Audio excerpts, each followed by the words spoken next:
So, good evening, everyone. I am Akshat Khandelwal. I am a final year law student and founder at Law Pulse. I welcome you all to inaugural session of our webinar series.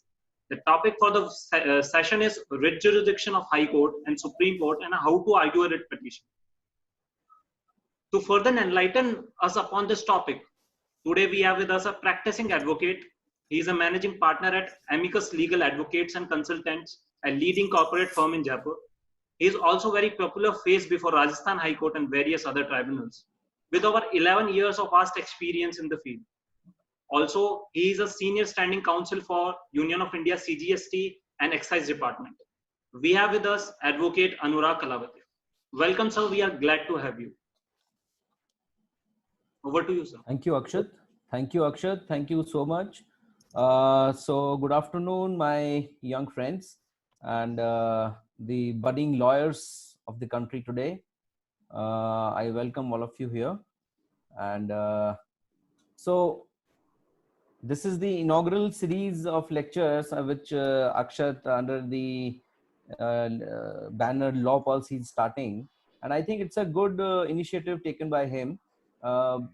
Being locked down at home and doing almost nothing at home, I think it is better that we learn the basics of law at least, right? So for law students and for advocates and for all other professionals, we all know that we all are at home at present. Nothing much to do. Whatever we have to do, I mean, the courts are also virtually operating today. Everyone is not, all of us are not allowed to go out, and there are so many restrictions around. So at least it is good that we are increasing our knowledge. We are increasing our base of the legal knowledge that we should have as a practicing lawyer. So since all of you being budding lawyers in making and some of you are already lawyers, it is good that we are discussing this today's topic, which is writ jurisdiction of High Court and Supreme Court and how should we argue a writ petition. So guys, on this note, I will start my presentation with you. So is it visible to all? Yes. So guys, since today's topic is writ jurisdiction of High Court and Supreme Court, to start with this, I mean, we all know, being studying law or being in the field of law, we all must have heard the term writ petition, right?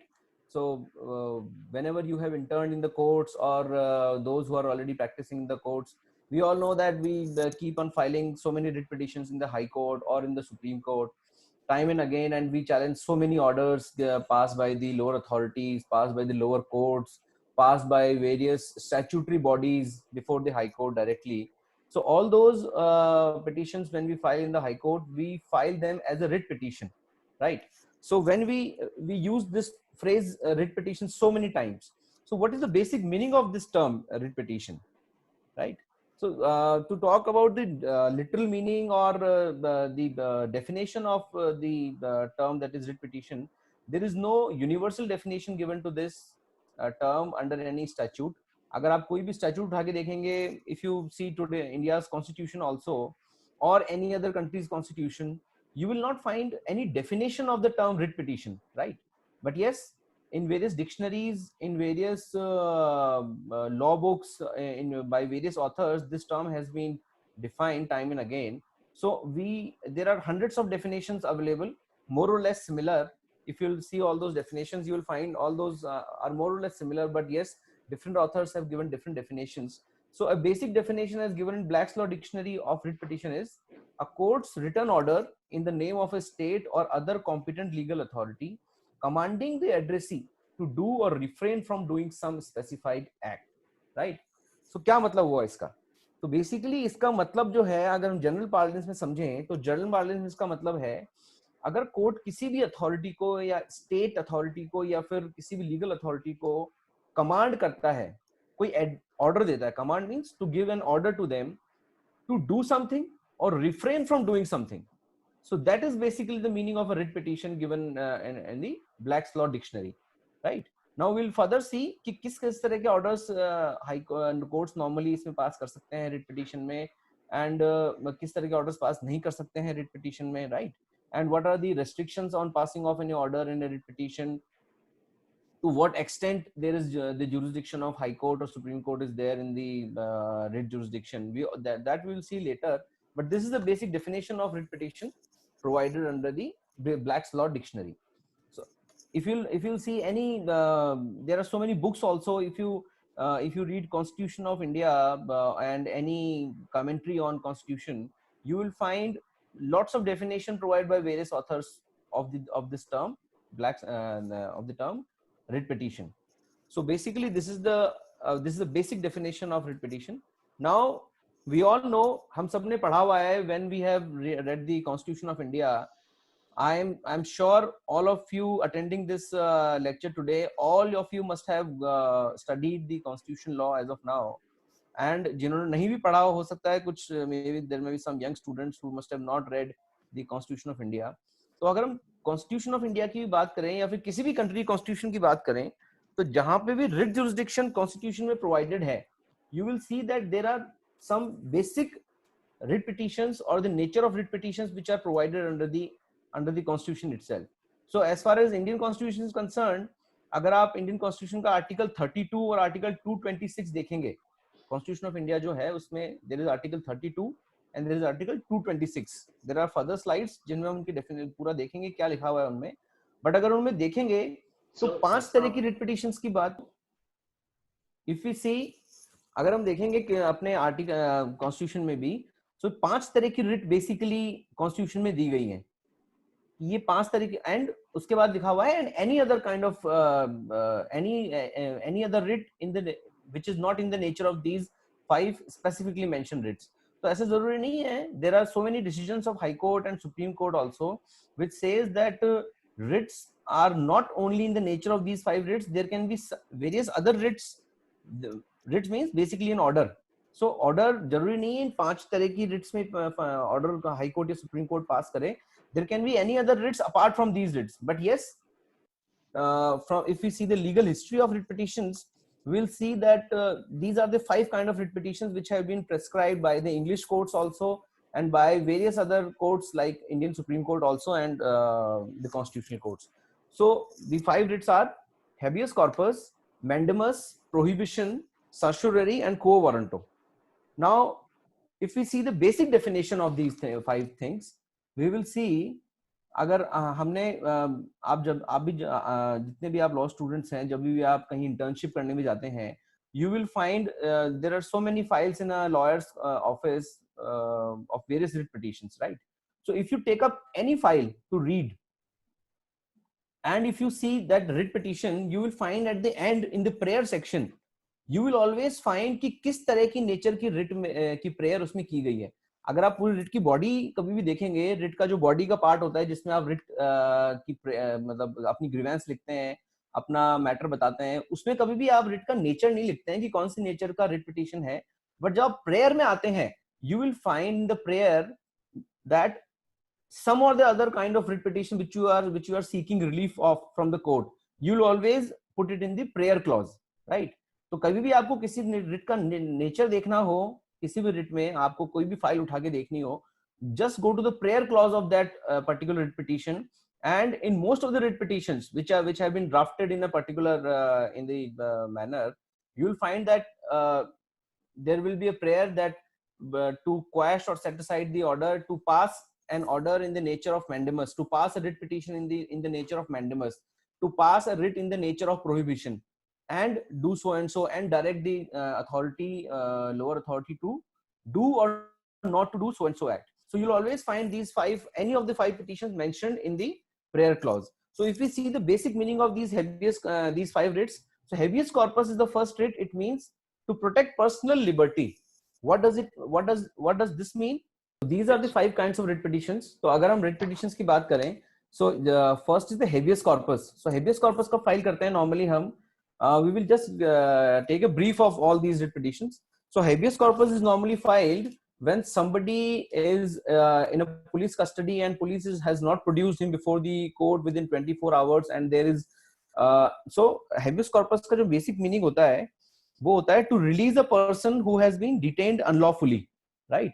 So even if he is in a prison which is in public custody of a police authority, or he is in some private custody, अगर किसी को किसी person को कोई abduction हो गया है, किसी का कोई उसको अपहरण करके ले गया है, तो अगर हम उसको प्रोडक्शन के लिए उसकी बॉडी को रिकवर करने के लिए कोर्ट में पिटीशन लगाते हैं in the nature of writ petition, that is always in the nature of habeas corpus. So अगर आप देखेंगे बहुत सारे पुराने जजमेंट्स भी हैं Supreme Court and High Court के, there are lot of judgments on this. Whenever any police authority takes away a person for interrogation or arrests a person, so the normal law is, as you have read the law of CRPC, the normal law is that a person has to be produced before the court within 24 hours of his arrest. So if a person doesn't get produced before the court within 24 hours, then in normal cases the party who is aggrieved of that action, that is the relatives of that particular person or the friends of that particular person, normally files a habeas corpus petition before the high court to produce that person before the court. वैसे ही normally जब आप बहुत सारे matters देखेंगे high court में जहाँ पे some girls and boys elope with each other, right? They run from home, run away from home. So in all such matters, their parents, they normally go to the high court and file a habeas corpus petition. वहां पे आपको state को direction देना होता है, जो high court होता है स्टेट को डायरेक्शन देती है हमेशा, that you produce, the police authority should look about the whereabouts of that particular those particular people and should produce them in the court. So whenever any such kind of petition is filed, you will see that that is in the nature of habeas corpus, right? Second is in the nature of mandamus. So mandamus क्या होता है basically? Mandamus का basic meaning है we command. What does it mean? It means we command. So in what nature or in what matters this writ petition gets issued by the high court? तो जहां पे कोई public authority अपना function ठीक से नहीं कर रही है या फिर अपने पावर्स को एक्सेसिव यूज कर रही है, so to give any particular court और ट्रिब्यूनल और any public authority any particular command to do a particular act in a particular manner, then the writ of mandamus is normally issued. तो कई बार हम देखेंगे जैसे हम writ petitions फाइल करते हैं हाई कोर्ट में against some public authority, let's say JDA, against JDA we file a writ petition, Jaipur Development Authority, or maybe against municipal corporation we file a writ petition, or let's say against electricity department we file a writ petition that they are not doing any particular act in a particular manner, और whatever they are doing, like अगर उन्होंने हमारे खिलाफ कोई house tax का notice गलत निकाल दिया, तो उसको अगर हम जो कि उनकी जुरिसडिक्शन से बाहर है, तो ऐसे किसी मैटर में जो हम उनके ऑर्डर को चैलेंज करते हैं, then normally we challenge that petition by filing a writ petition in the nature of mandamus, and then we direct ask the court to direct the authorities to do the particular thing in a particular manner, right? So that is normally in the nature of mandamus. Now, what is certiorari? Certiorari prohibition से पहले आता है, या I mean we can take it interchangeably as well. So prohibition और certiorari normally जो है वो similar nature के हैं, and there is one thing out of these 5 writs, mandamus, prohibition and certiorari, these all 3 writ petitions can be issued to a court, lower court, that is the lower courts in the state, or to a tribunal in the state, or even to a public authority. So these 3 writ petitions can be issued against any these 3 authorities: court, tribunal and public authority. Public authority का मतलब है any other government authority, JDA हो, नगर निगम हो, any department of the state government, medical department, health department, water irrigation department, water department, PHED, PWD, any of these departments are called public authorities. So in against all these authorities, these 3 writ petitions can be issued.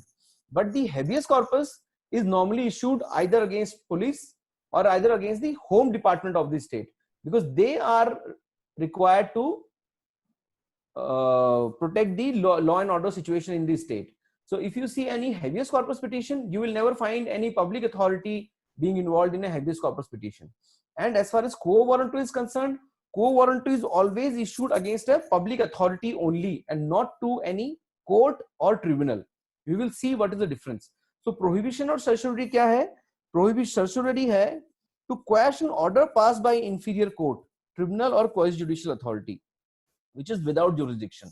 So certiorari में हम क्या करते हैं अगर किसी authority ने कोई final order पास कर दिया है, किसी कोर्ट ने या किसी ट्रिब्यूनल ने, any final order has been passed which is not in the nature of interim order, please mind, if it is an interim order, then if you challenge that interim order, the writ will be in the nature of prohibition and never be in the nature of certiorari, because certiorari means to certify. When a higher court certifies that the lower court's order is without jurisdiction and quashes it, that is called certiorari. But when a higher court prohibits a lower court from doing any particular thing in a particular manner, अगर वो किसी ऐसा काम कर रहे हैं जो कि इलीगल तरीके से या एक्सीडिंग जुरिस्डिक्शन है, अगर कोई लोअर कोर्ट ने किसी एप्लीकेशन को रिजेक्ट कर दिया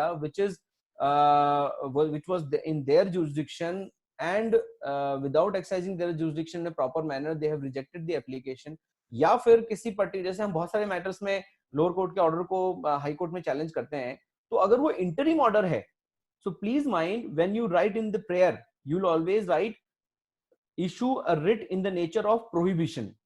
जब मैटर नीचे कोर्ट में पेंडिंग है and you are challenging any particular action of the lower court while the suit is pending or while the matter is pending, the matter will always be in the nature of prohibition.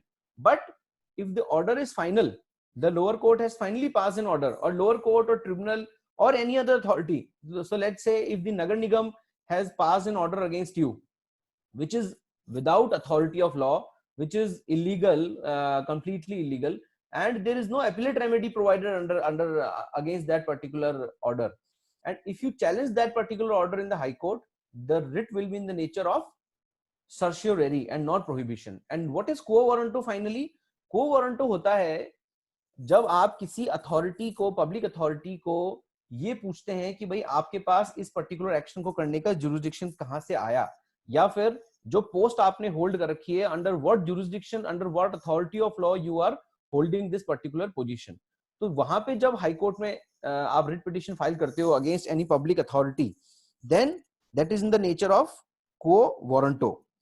And such petitions are normally filed जहां पे, जैसे आप बहुत सारे matters देखेंगे जहां पे किसी पर्टिकुलर पर्सन का किसी पर्टिकुलर पोस्ट पे प्रमोशन हो गया, या फिर किसी अथॉरिटी को, जैसे इलेक्शंस हुए किसी अथॉरिटी के, नगर निगम के, या फिर पंचायत इलेक्शंस हुए, या फिर any other elections have taken place and a person who was not entitled to contest that election, अगर उसका इलेक्शन मे बी उसका एजुकेशन क्वालिफिकेशन नहीं था, या फिर उसका एज क्वालिफिकेशन नहीं था, या फिर XYZ क्वालिफिकेशन नहीं था उसका, और वो उस इलेक्शन में खड़ा होकर जीत गया, या फिर उसको पर्टिकुलर पोजीशन पे किसी RAS ऑफिसर को IAS ऑफिसर की पोस्ट पे बिठा दिया गया प्रमोशन करके गवर्नमेंट के द्वारा, तो अगर ऐसे किसी ऑर्डर को आप कैसे ऐसी किसी एक्शन, स्टेट के एक्शन को आप चैलेंज करते हो, then you always file a writ in the nature of quo warranto. तो क्वो वारंटो में कोर्ट क्या करती है, हाई कोर्ट हमेशा ऑर्डर देती है to the public authority that what is your authority and restrains that particular person from holding that particular public office and to act on that particular post. तो ऐसे बहुत सारे मैटर्स हम देखेंगे public authority वाले जहां पे आप quo warranto की रिट्स फाइल करते हैं. So these are basically 5 basic writs mentioned in Article 32 as well as Article 226.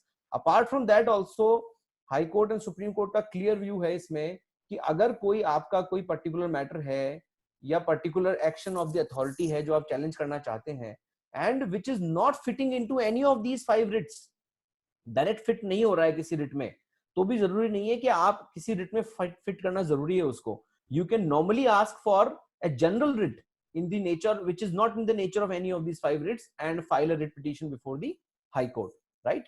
So now as far as the writ jurisdiction is concerned, there are 2 constitutional provisions under the Constitution of India, which is Article 32 and Article 226, right? You all of you know what is Article 32 and Article 226. जिन्होंने भी Constitution of India पढ़ा हुआ है, they all know Article 32 is a part of Part 3 of the Constitution of India, which deals with fundamental rights, right? So Part 3 of the Constitution of India deals with fundamental rights and starts from Article 12 and goes up to Article 32 and 30. It goes up to Article 35, right? So this Part 3 of the Constitution deals with fundamental rights, and उसमें Article 32 है, which says remedies for enforcement of rights conferred by this part.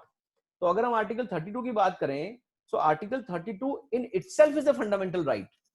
क्यों है fundamental right? Because it is a part of part 3 of the constitution.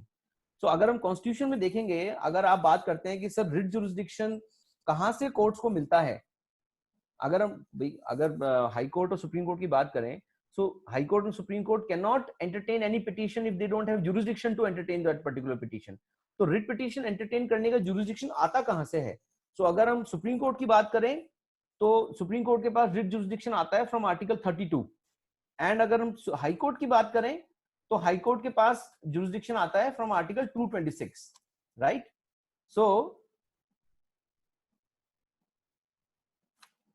first we'll see article 32. So what does article 32 say? Article 32 in para 1 and 2, we will only read the clause 1 and clause 2 of article 32. It says the right to move the Supreme Court by appropriate proceedings for the enforcement of the rights conferred by this part is guaranteed. तो article 32 का जो part 1 है वो तो ये बोलता है आपको कि जो आर्टिकल 32 में आपके पास राइट है सुप्रीम कोर्ट जाने का, वो आपका फंडामेंटल राइट है, बिकॉज वो आपको गारंटी किया हुआ है कॉन्स्टिट्यूशन में। आप 226 में जाएंगे एंड इफ यू रीड 226, वहां आपको कहीं नहीं मिलेगा कि that right is guaranteed, because that right under 226 is not a part of fundamental rights.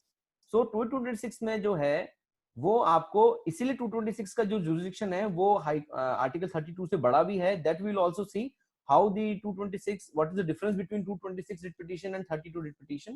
but 32 का clause 1 जो है वो primarily ये बोलता है कि जो 32 में right है आपके पास सुप्रीम कोर्ट में जाने का अपने फंडामेंटल राइट्स को एनफोर्स कराने के लिए, that is guaranteed under the constitution, which means it is your basic fundamental right।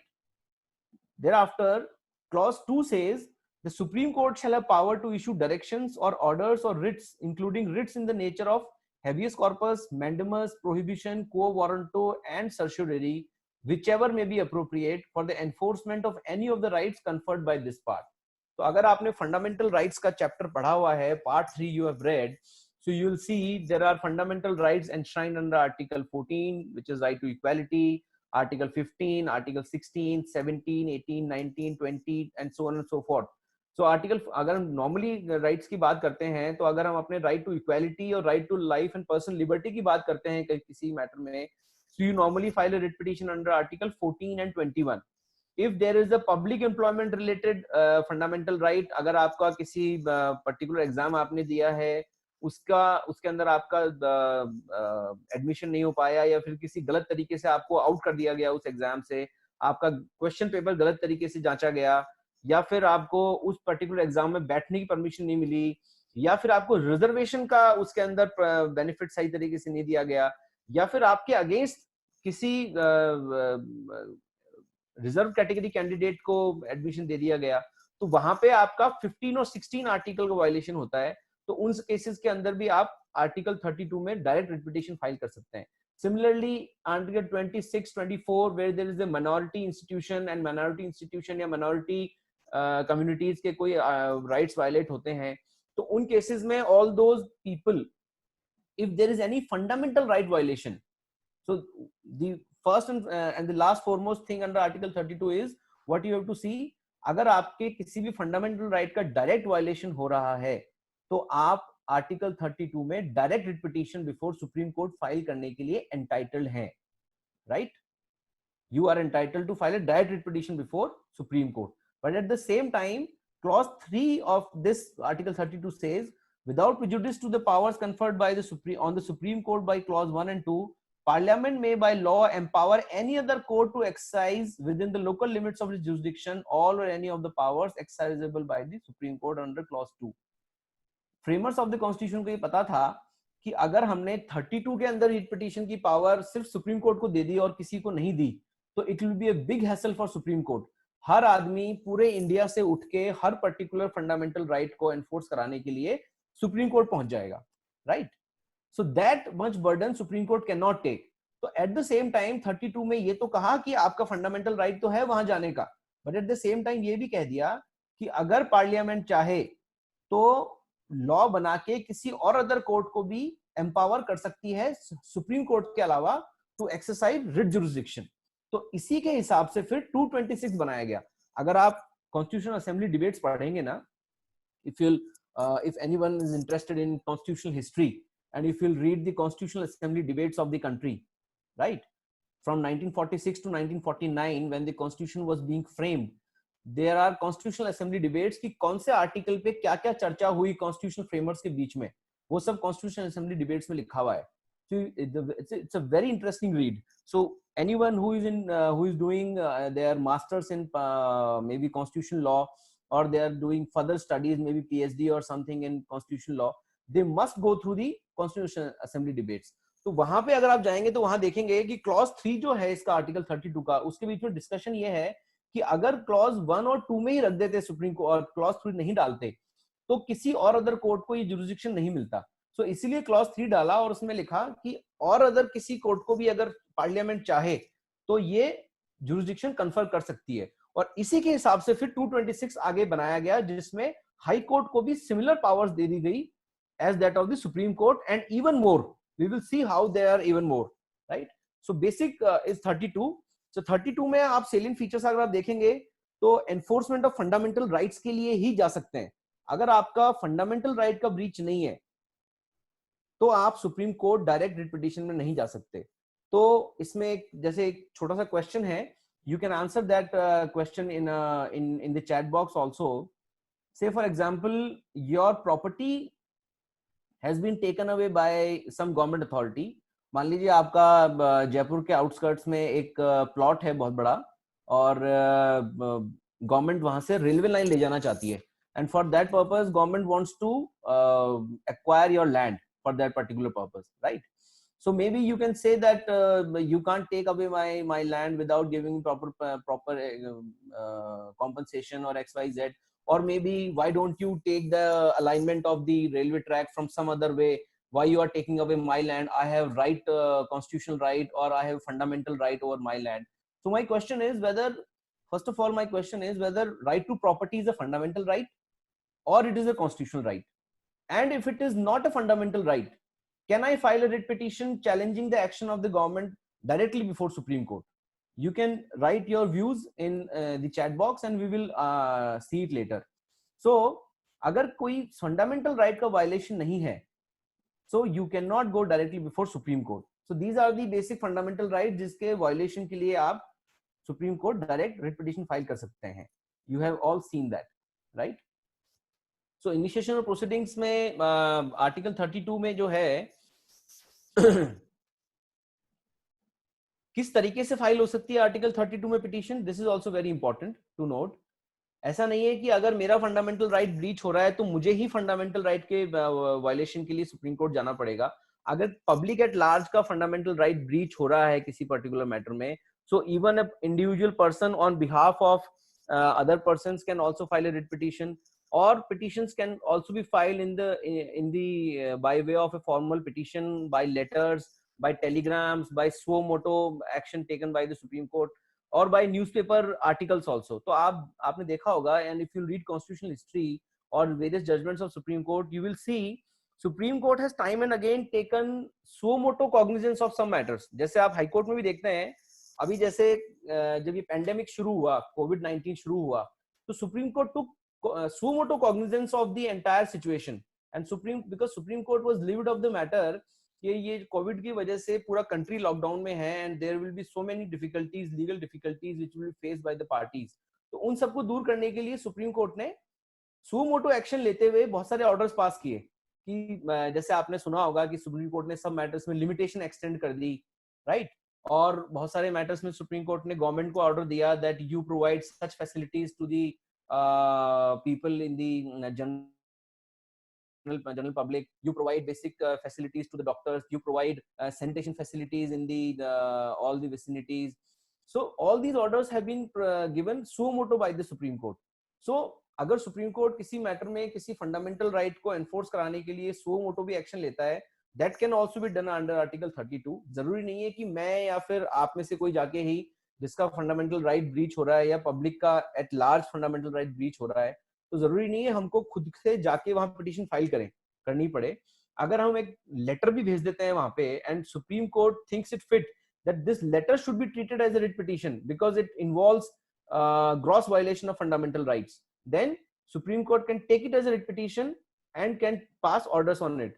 Normally even on various newspaper articles also, जैसे न्यूज़पेपर में किसी बहुत पर्टिकुलर इंपॉर्टेंट चीज के ऊपर कोई आर्टिकल छपा और सुप्रीम कोर्ट के किसी जज ने पढ़ के उसके suo motu cognizance ले लिया, so even on such matters if Supreme Court takes action, that is covered under Article 32, and that is, you can say, Supreme Court in such matters passes any order under Article 32. So this is just an example which we have mentioned here. In the case of Sunil Batra versus Delhi administration, what was happened in this case? A Tihar jail convict, a person was serving his sentence in Tihar jail, and he wrote a letter to the Supreme Court judge of brutal treatment given to the prisoners in the jail premises. At that time, in Tihar jail premises, various atrocities were being done against the inmates. So a Tihar convict wrote a direct letter to the Supreme Court judge, and the Supreme Court judge at that particular time took suo motu cognizance on the basis of that letter and addressed it as a writ petition under Article 32 and passed necessary orders to the central government as well as to the Delhi government to provide basic facilities to the prisoners and to stop all those atrocities in the Tihar jail. So this is just an example that how under Article 32 a petition can be filed, right? So now there are some more things regarding Article 32. So as we have read, but before discussing all these things, we will go to Article 226, right? So 226 gives power to the High Court to issue certain writs. So अगर आप 32 की definition और 226 की जो chapter heading है, अगर इन दोनों को आप देखेंगे, so you will see 32 says remedies for enforcement of rights conferred by this part. This is very important to see. You see the heading of Article 32, remedies for enforcement of rights conferred by this part only. तो 32 की बात करें तो सिर्फ जो part 3 है उसकी remedies तक की बात करता है, और अगर 226 की बात करें तो ये कहता है power of high Court to issue certain writs. So now there is a debate which has been going on since the year the constitution has come into effect, and it has been yes, now it has been settled by various decisions of High Court and Supreme Court, which is that whether High Court has wider jurisdiction in writ petitions or whether Supreme Court has wider jurisdiction in writ petitions. So Supreme Court in various decisions has held that instead of Supreme Court, the High Court has wider jurisdiction to issue writ petitions, to issue orders in writ petitions as far as the fundamental rights and other rights of parties are concerned. तो अगर आप वो क्यों है वो हम इसकी definition से देखेंगे, जो इसमें डिस्कस 226 का जो लैंग्वेज है, अगर उसको हम पढ़ेंगे तो we will find out that how jurisdiction of High Court is wider than that of the Supreme Court under Article 32. Article 226 starts, it says notwithstanding anything under Article 32. ये क्यों आ रहा है? अगर आप क्लॉज 1 देखेंगे, notwithstanding anything under Article 32, ये इसलिए आ रहा है क्योंकि 32 का क्लॉज 1 और क्लॉज 2 बोलता है कि Supreme Court has power, and clause 3 बोलता है कि पार्लियामेंट चाहे तो किसी और कोर्ट को ही पावर दे सकती है. तो इसलिए यहाँ पे नॉटस्टैंडिंग क्लॉज डाला गया. This is called non obstante clause. notwithstanding anything under Article 32, every high court shall have powers throughout the territories in relation to which it exercises jurisdiction. Now very important thing to note here is high court के पास जो writ jurisdiction है वो territorial jurisdiction है. As you all know, there are 29 states in the country and 29 high courts are there also in the country today, right? So every high court exercises certain jurisdiction which is within the territorial jurisdiction of that particular state, right? So high court का जो jurisdiction है Article 32 में, it is having territorial jurisdiction, but Supreme Court का jurisdiction है वो territorial jurisdiction नहीं है, वो pan India है. Supreme Court चाहे तो किसी भी state के relation में कोई भी order pass कर सकती है. बट अगर राजस्थान हाई कोर्ट की बात करें तो राजस्थान हाई कोर्ट झारखंड के किसी मैटर में इंटरफेयर नहीं कर सकती, या फिर वेस्ट बंगाल के किसी मैटर में इंटरफेयर नहीं कर सकती. एंड सिमिलरली अगर वेस्ट बंगाल का हाई कोर्ट है और राजस्थान के किसी अथॉरिटी ने कोई एक्शन दिया है तो normally, mind the term normally they will not interfere in the jurisdiction of any other state. So all high courts have territorial jurisdiction, and it further says have the power throughout the territories in relation to which it exercises jurisdiction to issue any person or authority, including in appropriate cases any government, within those territories, directions, orders or writs, including writs in the nature of, ये writs पांचों writs के नाम आ गए, habeas corpus, mandamus, prohibition, quo warranto, certiorari or any of them, for the enforcement of any of the rights conferred by part 3 or for any other purpose. Now the very important term to note here is and for any other purpose. अगर आप ये same जो term हम देख रहे हैं, अगर आप ये देखेंगे ना, ये जो हमने बोल्ड में किया हुआ है, डायरेक्शंस, ऑर्डर्स और Ritz, including writs in the nature of so and so, so and so, so and so or any of them, for the enforcement of any of the rights conferred by part 3 and for any other purpose. अगर आप ये 226 में आपने highlighted portion देख लिया, अब आप सीधे 232 में देखिए, 32 का क्लॉज 2 देखिए। अब आप 32 का क्लॉज 2 अगर आप देखेंगे तो यहाँ पे लिखा हुआ है Supreme Court shall have power to issue directions और ऑर्डर्स और रिट्स, वहां पे भी यही है, यहाँ पे भी यही है, टू इशू डायरेक्शंस, ऑर्डर्स और writs, including writs in the nature of so and so, और यहाँ पे भी यही है, टू इशू डायरेक्शंस और ऑर्डर्स और writs, including writs in the nature of so and so, so and so, for the enforcement of any of the rights conferred by this part. तो conferred by this part मतलब part 3 तक ही confined है article 32, but अगर 226 देखेंगे तो इसके बाद में लिखा हुआ है for the enforcement of any of the rights conferred by part 3 and for any other purpose. So जो लास्ट का टर्म है for any other purpose, this gives an edge to article 226 और article 32, and because of this language, these 4 words and for any other purpose, Supreme Court has interpreted in various judgments that the jurisdiction of High Court under 226 is much wider than jurisdiction of Supreme Court under Article 32, because Supreme Court can only exercise jurisdiction if there is a violation of fundamental right, but High Court can issue a writ petition even if there is no violation of fundamental right, but there is violation of any other constitutional right. So very important term is constitutional right. तो यहाँ पे हम उसका example आपको answer देंगे जो हमने अभी डिस्कस किया था आपकी प्रॉपर्टी से related, that government wants to acquire your property for the purpose of laying down of railway line, right? So first and foremost question is whether right to property is a fundamental right. So the answer to that is no, because regarding right to property being a fundamental right, there was an article 31 in the constitution which was repealed by the legislature, right? In the maybe in the article 9 in the year 1976 or somewhere. So today our right to property is not a fundamental right given under part 3 of the constitution, but under article 300A of the constitution, it is a constitutional right being provided to you. So you can always challenge an action of the government authority if it is biased, if it is nullified, if it is arbitrary, but for that purpose you can't directly go to Supreme Court.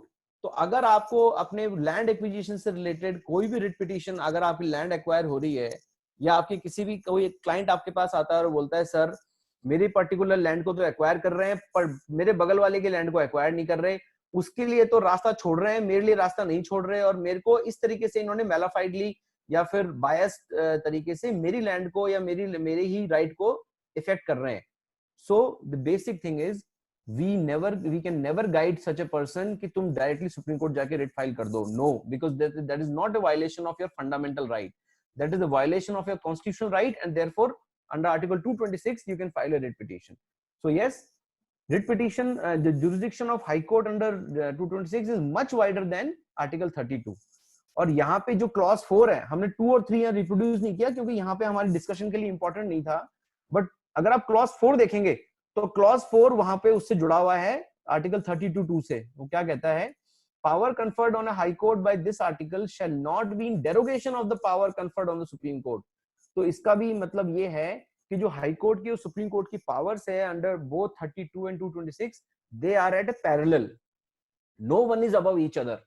तो ऐसा नहीं है कि article 226 में आपकी writ petition file करी आपने high court में और वो डिसमिस हो गई तो आप अपील में 32 में जाएंगे. No, you will not go to Supreme Court under article 32 thereafter, because दोनों पावर्स सेम पेडेस्टल पे हैं. No one is above each other. So Article 4 specifically बोलता है कि हाई कोर्ट की जो पावर है that is not in derogation of Supreme Court's power under the 32, but they are at equal footing, they are at equal pedestal. तो तभी अगर आप हमेशा देखेंगे, आप एज ए लॉ स्टूडेंट इसी चीज को हमेशा याद रखिए कि कोई भी क्लाइंट आपके पास आता है और वो बोलता है कि भाई सर मैंने रिट पिटीशन फाइल की थी हाई कोर्ट में 226 में, वो मेरी रिट पिटीशन डिसमिस हो गई, तो पहले तो आप हाई कोर्ट रूल्स देखिए।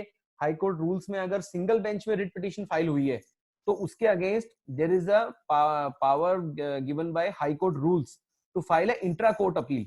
इंट्रा कोर्ट अपील्स होती हैं जिसको हम स्पेशल अपील्स बोलते हैं कोर्ट में, हाई कोर्ट की नॉर्मल पार्लेंस में। सो वो पावर है हाई कोर्ट रूल्स में, वो कॉन्स्टिट्यूशन ऑफ इंडिया में नहीं है वो पावर।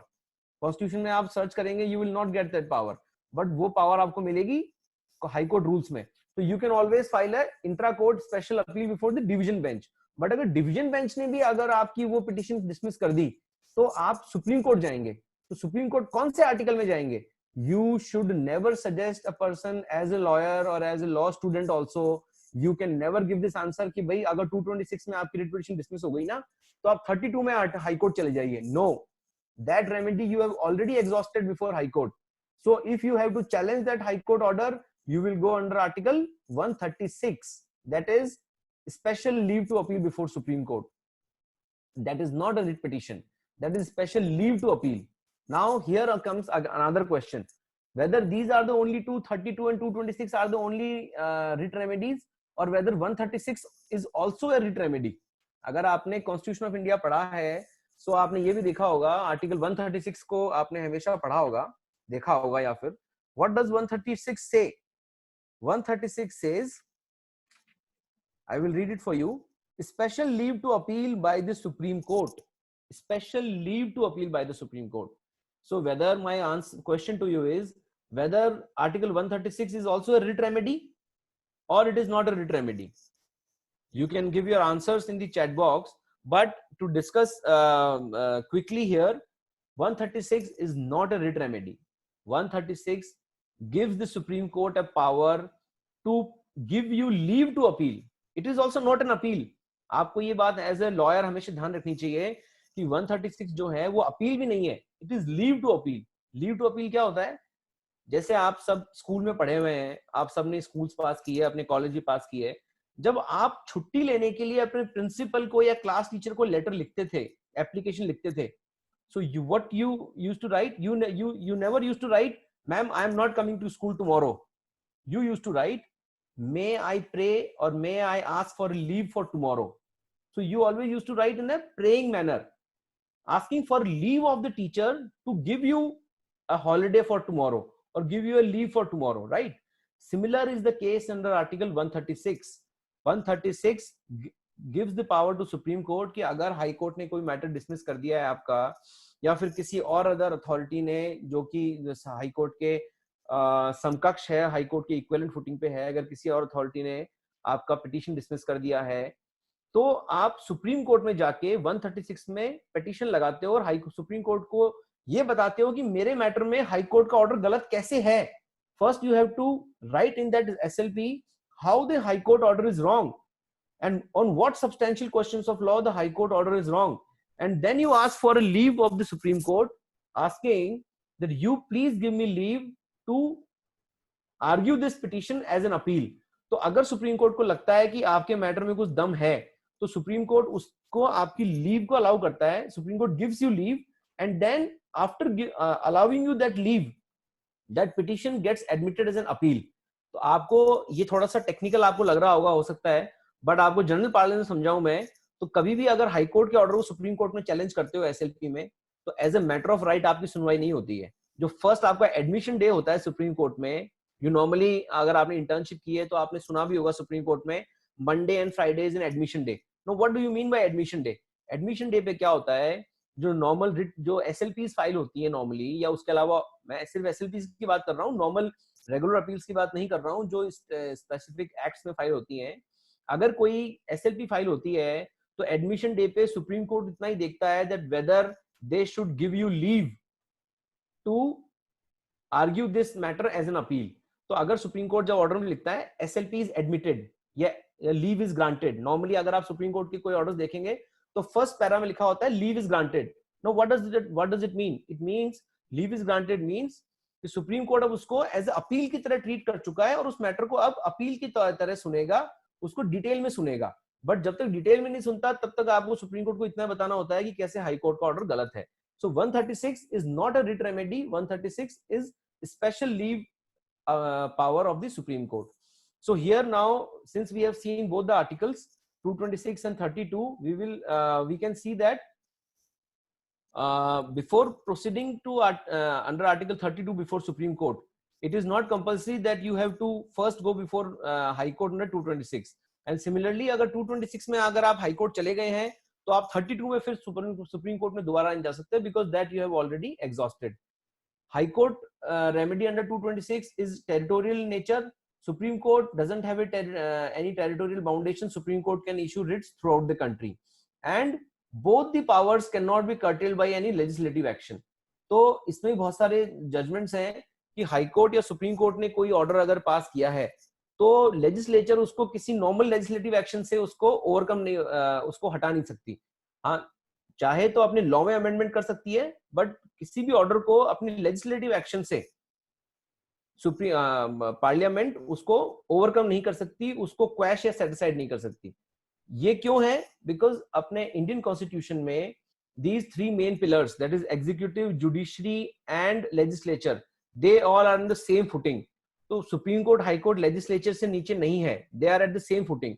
तो इसीलिए हाई कोर्ट और सुप्रीम कोर्ट के किसी भी ऑर्डर को लेजिस्लेचर चाहे तो कर्टेल नहीं कर सकता, लोअर डाउन नहीं कर सकता. बट अगर एट द सेम टाइम हम यूके सुप्रीम कोर्ट की बात करें और यूके लेजिस्लेचर की बात करें, तो यूनाइटेड किंगडम में, ब्रिटेन में पार्लियामेंट जो है वो सुप्रीम है. अगर आप यूके का कॉन्स्टिट्यूशन पढ़ेंगे, यूके में कॉन्स्टिट्यूशन है नहीं, सॉरी, यूके में अगर पब्लिक लॉ पढ़ेंगे यूके का, तो यू विल फाइंड कि यूके में जो पावर है हाई कोर्ट और सुप्रीम कोर्ट की, it is lower than the parliament. And parliament चाहे तो हाई कोर्ट और सुप्रीम कोर्ट के वहां के जो वहां का हाउस ऑफ लॉर्ड्स है या फिर वहां की जो प्रीवी काउंसिल है या वहां की जो भी हाई कोर्ट्स है, उनके ऑर्डर्स को वहां की जो पार्लियामेंट है वो सेट असाइड कर सकती है. Right.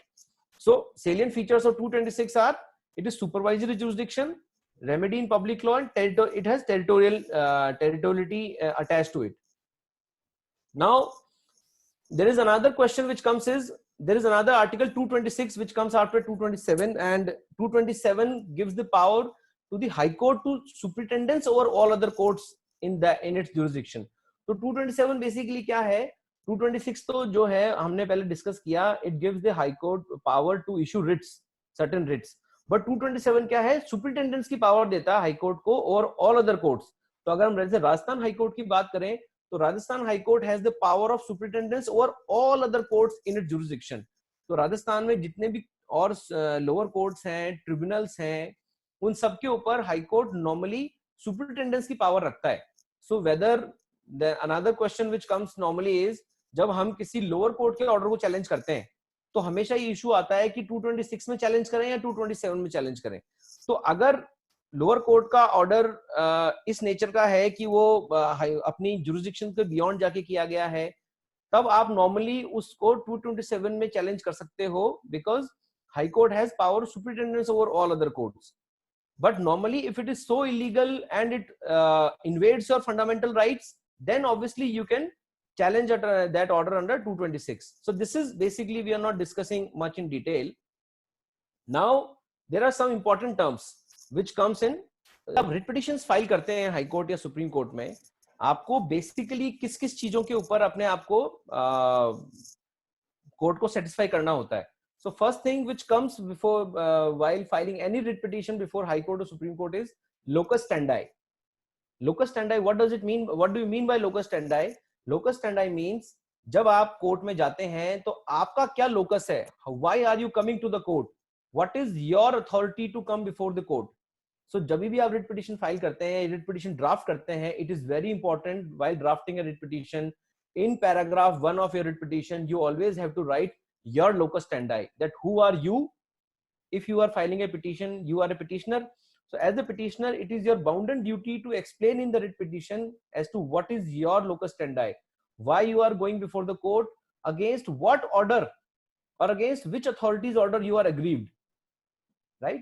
So if there is an action directly against you, you will always write in the petition that such and such order has been passed against me, so I am aggrieved. But if it is a general order passed by any authority which is against all the public, general public, which is against general public, you have to always explain your locus standi before the high court and supreme court. तो अगर आप जब भी High Court या supreme court में कोई proceedings watch करते होंगे, you will always see High Court normally कई बार क्वेश्चन करती है, what is your locus, why you are coming before the high court और the supreme Court. So this is the first ground which you have to explain, right? Second is you have to always satisfy, or you have to always mention in the petition whether the high court hearing the petition has territorial jurisdiction to hear the particular matter or not. Supreme court में normally ये जरूरत नहीं पड़ती है. Supreme court में जब भी आप आर्टिकल 32 में फाइल करते हैं petition, you normally don't have to explain the territorial jurisdiction, because अगर इंडिया में कोई एक्शन हुआ है तब तो Supreme Court has power to entertain that petition. But if it is beyond India, you obviously you cannot file, and if you are filing, you have to explain the territorial jurisdiction. But normally High Court के case में जब भी आप जाते हैं तो हम हमेशा पैराग्राफ 2 और 3 में हमेशा मेंशन करते हैं that how that particular High Court has territorial jurisdiction over the matter. तो आप उसमें लिखते हैं कि भाई the respondent number 2 and 3 जिसके एक्शन से मैं aggrieved हूँ, जिस भी अथॉरिटी के एक्शन में aggrieved हूँ, that is functioning within the state of Rajasthan at so and so place. And that particular place comes under your territorial jurisdiction, right? So अगर हम राजस्थान की बात करें, all of you know in Rajasthan principal seat of High Court is at Jodhpur, and Jaipur has a bench, right? So Jaipur has a bench. So if you talk about the territorial jurisdiction of Rajasthan courts, you have to first go to the High Court jurisdiction, High Court website, and see that whether what are the territorial jurisdiction of Jodhpur principal bench, and what is the territorial jurisdiction of Jaipur bench of High Court, right? And when you, so for example, there is a order passed by some authority in Ganganagar, and Ganganagar comes under the territorial jurisdiction of Jodhpur. So can you file a writ petition in Jaipur? The answer to that normally would be no.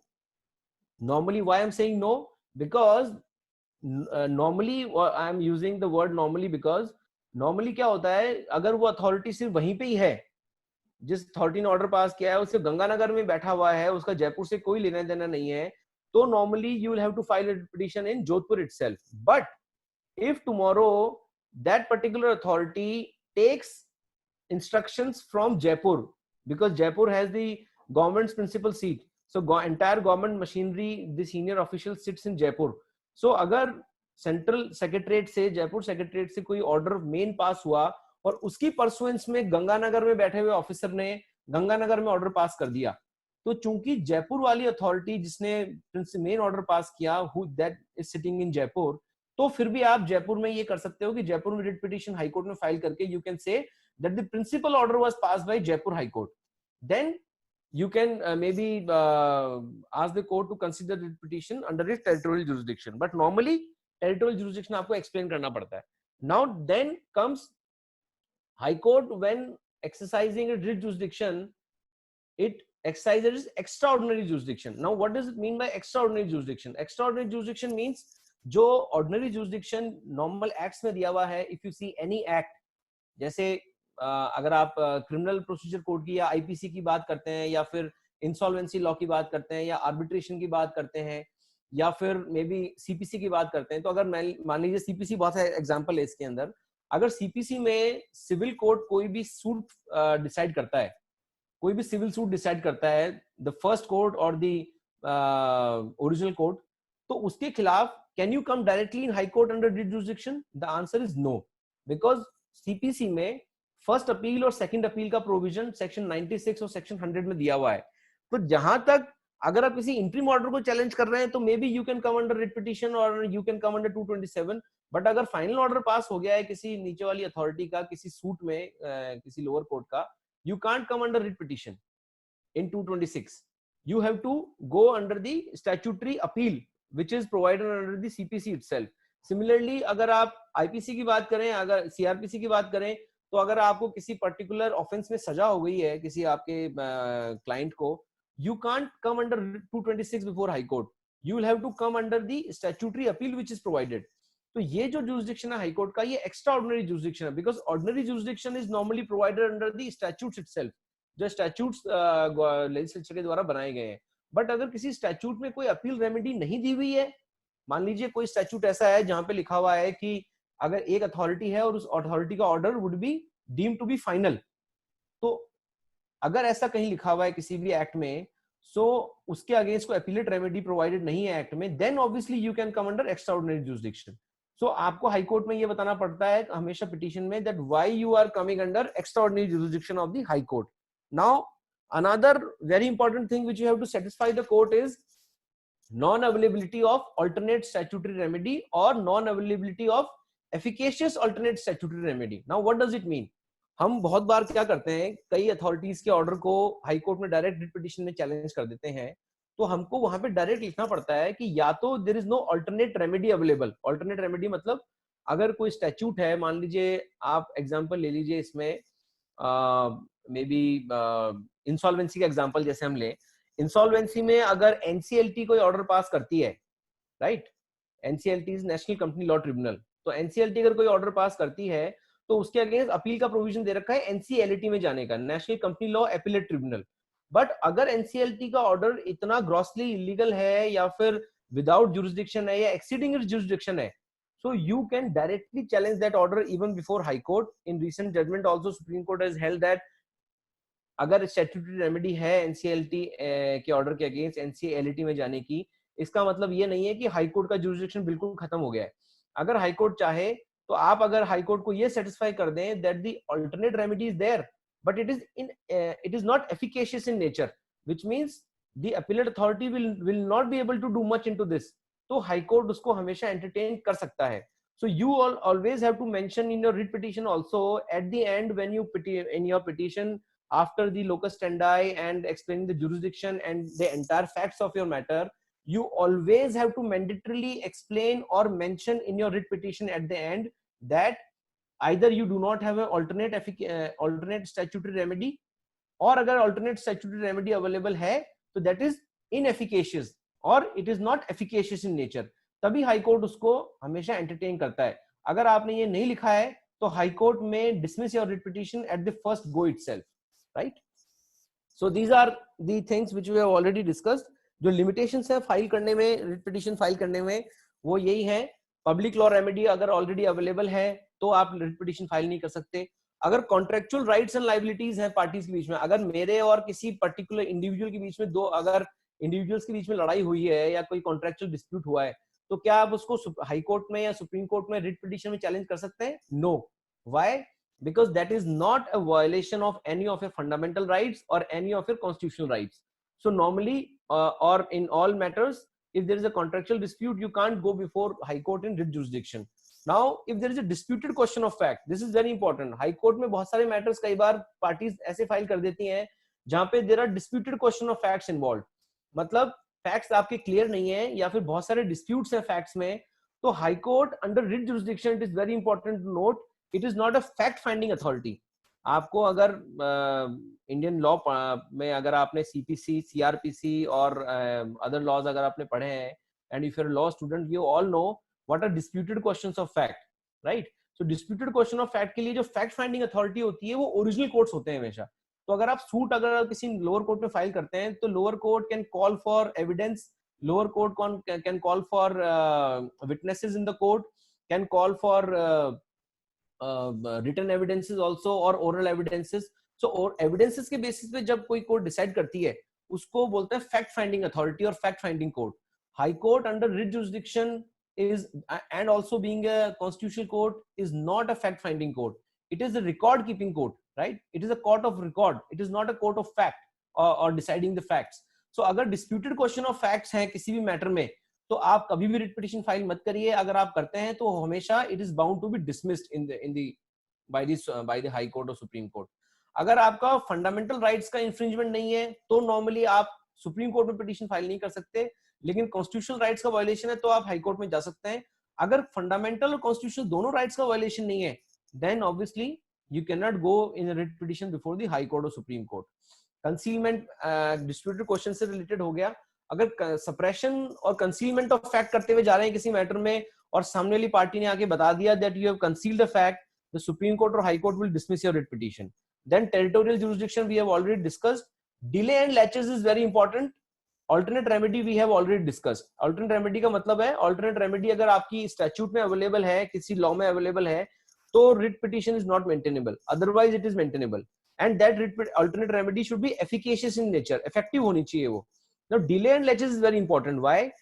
अगर आप किसी authority के order को 10 साल बाद challenge कर रहे हैं हाई कोर्ट में, हाई कोर्ट और supreme Court is bound to dismiss that particular writ petition at the threshold itself, because the writ jurisdiction or the writ remedy available to a person is the basic criteria is that the enforcement of a fundamental right should be done immediately.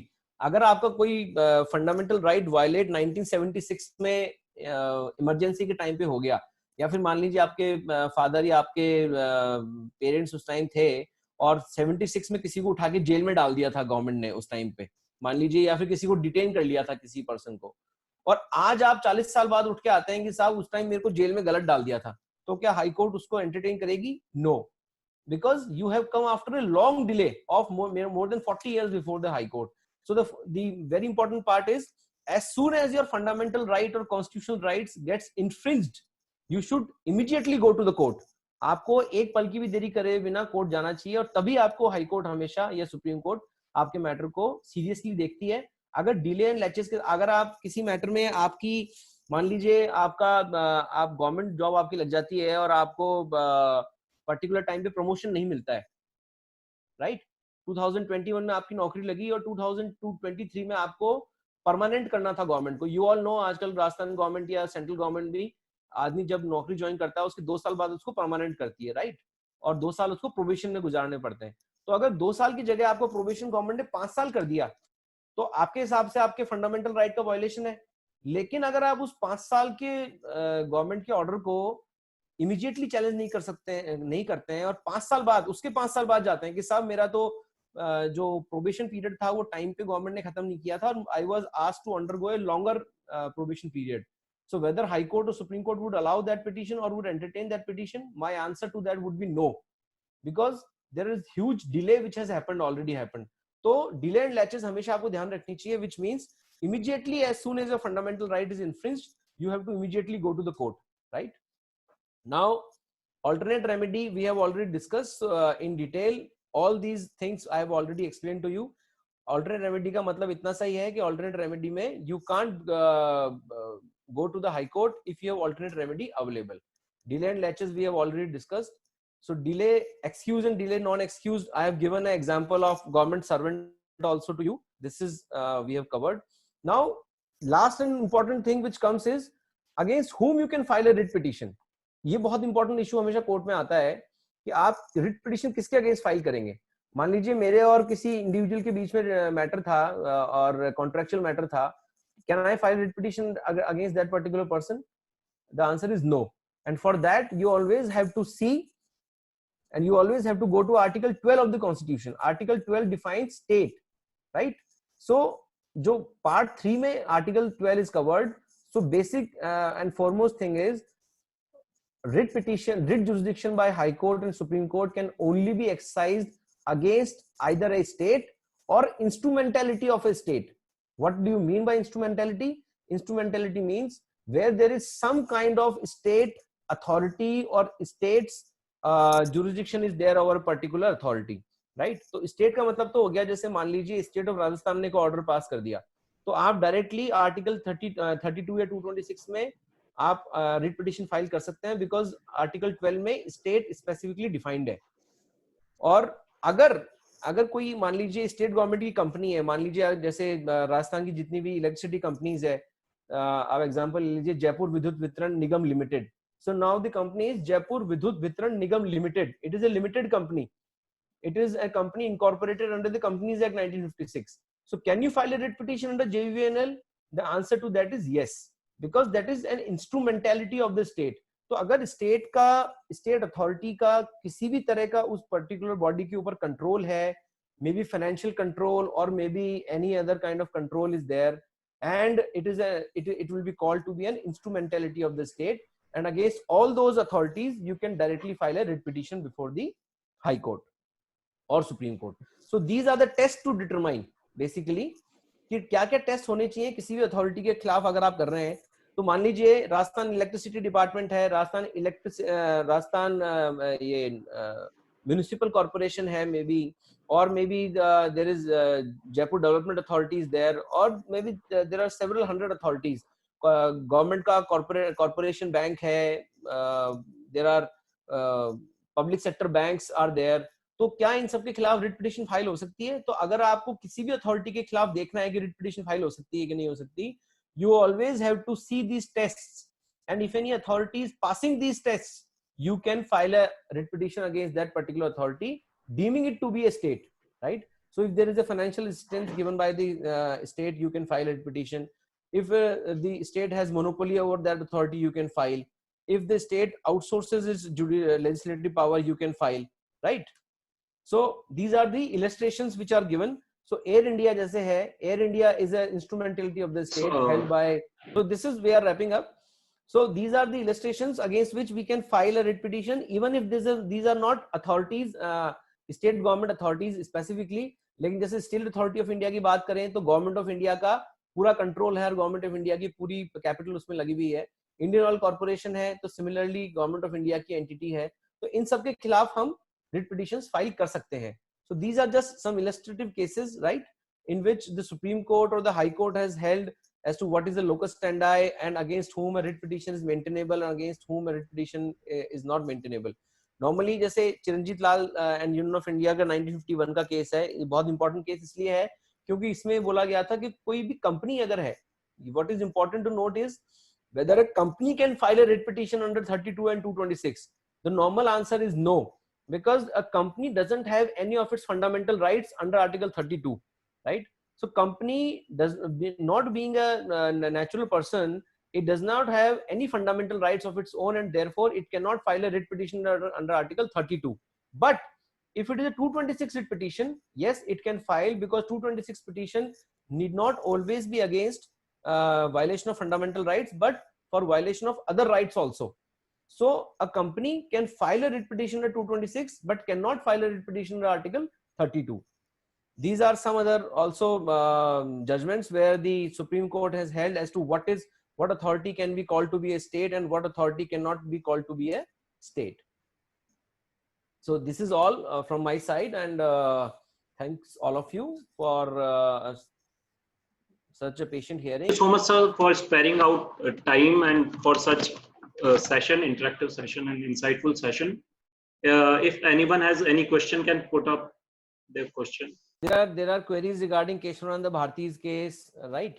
Yes. So there are queries regarding. So Keshwananda Bharti, basically, if I give you a brief about Keshwananda Bharti, as all of you know, it is the most celebrated judgment in the Indian history of constitutional courts. It was heard by a bench comprising of 13 judges of Honorable Supreme Court. This is the only judgment passed by a 13 judges bench of the Supreme Court. Till now, after that judgment, there has been no delivered judgment of 13 judges bench. Mind the word delivered judgment of 13 judges bench, which means after Keshwananda Bharti also in 1975, there was an attempt by the Supreme Court itself to constitute another bench of 13 judges to overrule Keshwananda Bharti. But उसमें एक ही दिन argument होने के बाद में वो case wrap up हो गया था. सुप्रीम कोर्ट ने आगे उसको नहीं बढ़ाया था. बट आगे अगर आप कॉन्स्टिट्यूशन केशवानंद भारती की बात करते हैं तो केशवानंद भारती जो था इंडियन हिस्ट्री में इसलिए इंपॉर्टेंट है बिकॉज इसमें बेसिक स्ट्रक्चर डॉक्ट्रिन की बात की गई थी. बेसिक स्ट्रक्चर डॉक्ट्रिन क्या है? बेसिकली कि कॉन्स्टिट्यूशन में, हमारा जो कॉन्स्टिट्यूशन में, इसमें 350 से ज्यादा आर्टिकल्स हैं, right? There are more than 380 articles under in the constitution. Now, what all articles can be amended and what all articles cannot be amended, right? तो जब कॉन्स्टिट्यूशन बना इंडिया में 1950 में, तो जब तक कॉन्स्टिट्यूशन बना तब तक ये बात कभी भी कॉन्स्टिट्यूशन फ्रेमर्स के माइंड में नहीं थी कि कॉन्स्टिट्यूशन को कभी भी अमेंडमेंट किया जाएगा या नहीं किया जाएगा, राइट? तो कॉन्स्टिट्यूशन में अमेंड करने की पावर आर्टिकल 368 में डे 1 से दी हुई थी. और जब अगर आप कॉन्स्टिट्यूशन असेंबली डिबेट्स पढ़ेंगे एंड आर्टिकल 368 के बारे में पढ़ेंगे तो आप ये देखेंगे कि 368 को बनाते टाइम भी बहुत डेलिब्रेशन हुई थी कि 368 की पावर को लिमिटेड रखना है कि एक्सटेंडेड पावर रखनी है. तो बाद में डिसाइड ये हुआ कि article 368 should not be made in a restrictive sense and the power should be given to the parliament to amend any part of the constitution in whatever they want to, right? क्योंकि उस time India में जो framers of the constitution थे वो English law से बहुत ज्यादा प्रेरित थे, बहुत ज्यादा इंस्पायर्ड थे, बिकॉज इंडिया में 200-300 साल से अंग्रेजों का शासन था. So all those framers of the constitution were mostly inspired by the English law. और इंग्लिश लॉ में पार्लियामेंट जो थी, पार्लियामेंट की जो पावर थी, जो अथॉरिटी थी, वो सुप्रीम थी. इसलिए कॉन्स्टिट्यूशनल फ्रेमर्स को भी ये लगा कि Supreme Court, High court, all other legislative judiciary will be below the parliament and parliament will be supreme. तो इसलिए 368 में पूरी पावर उनको दे दी गई. अगर आप देखेंगे तो 1951 से ही इसमें कॉन्स्टिट्यूशन ऑफ इंडिया में अमेंडमेंट स्टार्ट हो गए थे. And there were various amendments were made by which the fundamental rights were also curtailed to some extent, right.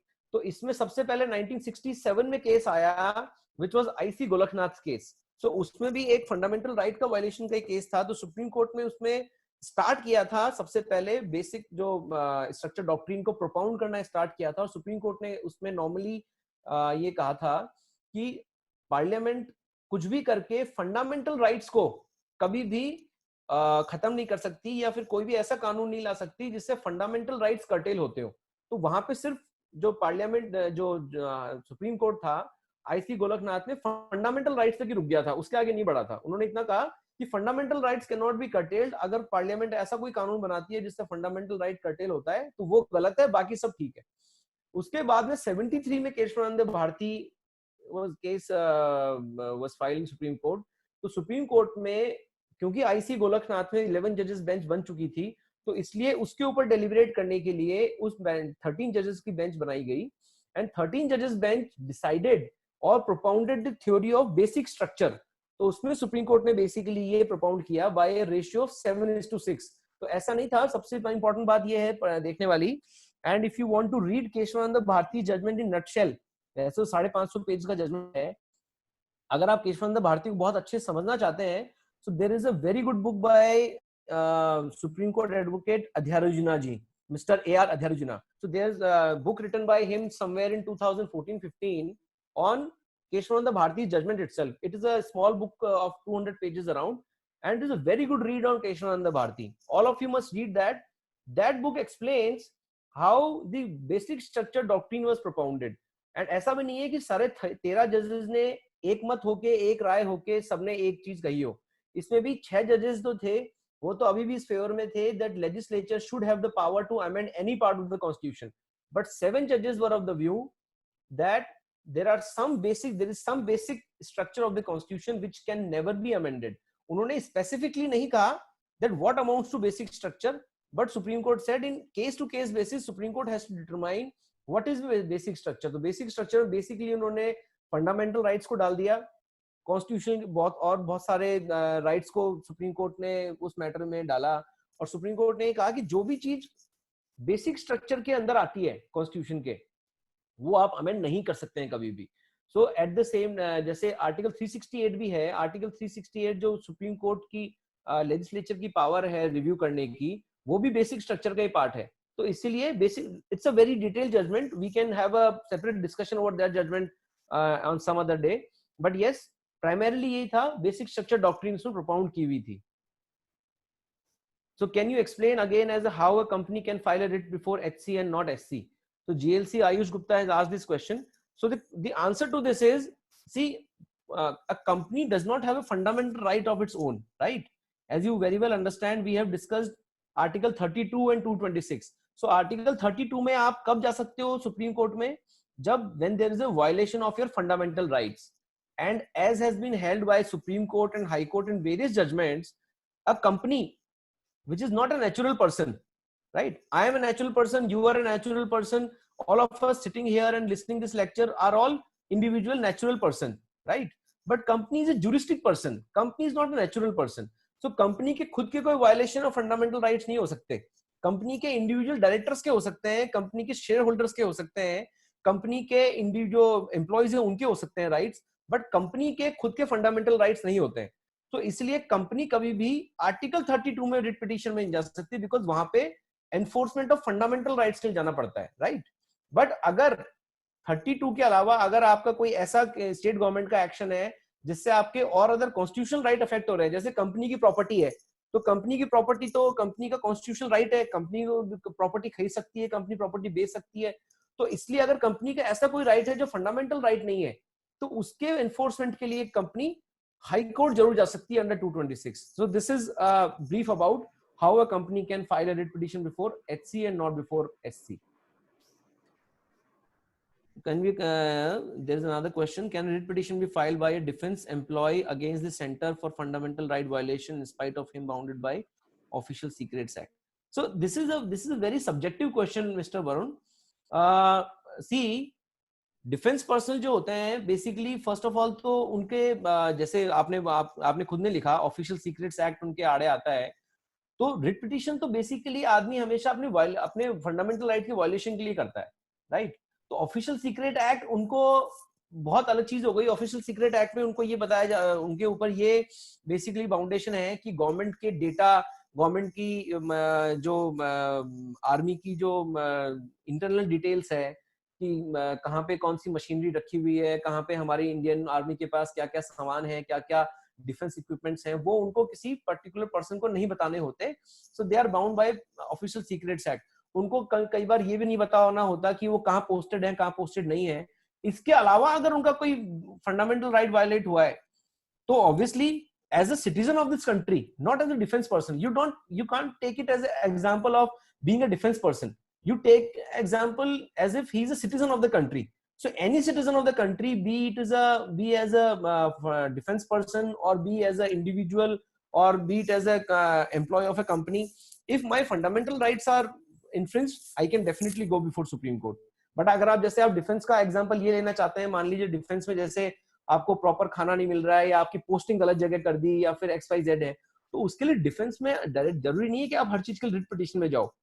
अगर आपका पोस्टिंग सही जगह पे नहीं हुई है, या फिर आपको कमीशनिंग नहीं मिली है, या फिर आपका प्रमोशन नहीं हुआ है, तो उनके लिए भी उनके आर्म्ड फोर्सेस ट्रिब्यूनल्स होते हैं. There are other tribunals for that purpose. So those people can file statutory appeals before those tribunals. So this is the way. So normally you can, this example of a defense person filing a writ against the defense authorities or maybe army, it is not a valid proposition to be discussed. There is another question by Ayush Gupta. Just one question we'll answer. He's asking whether writ be filed if the HCS failed to exercise his power of superintendence under Article 227. The answer to that is no, right? अगर आपने 227 में कोई petition file की है, पहली बात तो 227 की पिटीशन को कभी भी रिट पिटीशन नहीं बोलेंगे आप. 227 की petition is only a petition under Article 227. It is not a writ petition under Article 227, because वहां पे आप अपने फंडामेंटल राइट्स को इन्वोक करने के लिए नहीं जा रहे हैं, राइट?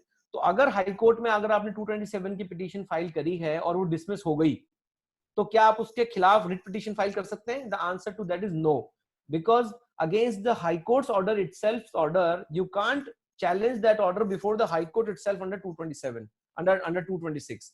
सिमिलरली ये भी judgement high court, Rajasthan high court का है 2011 या 2013 का, कि अगर 227 में सिंगल बेंच ने आपके खिलाफ ऑर्डर पास किया है, can you go in appeal before division bench? To the answer to that it also is no.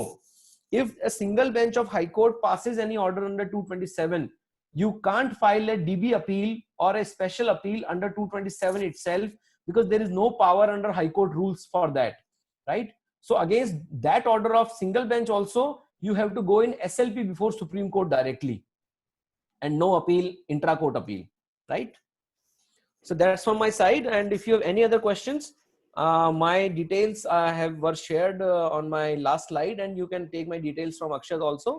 I'm available for you guys on my WhatsApp number also. Okay, thank you everyone for such a patient hearing. Thank you, sir, for taking out time. Thank you, sir.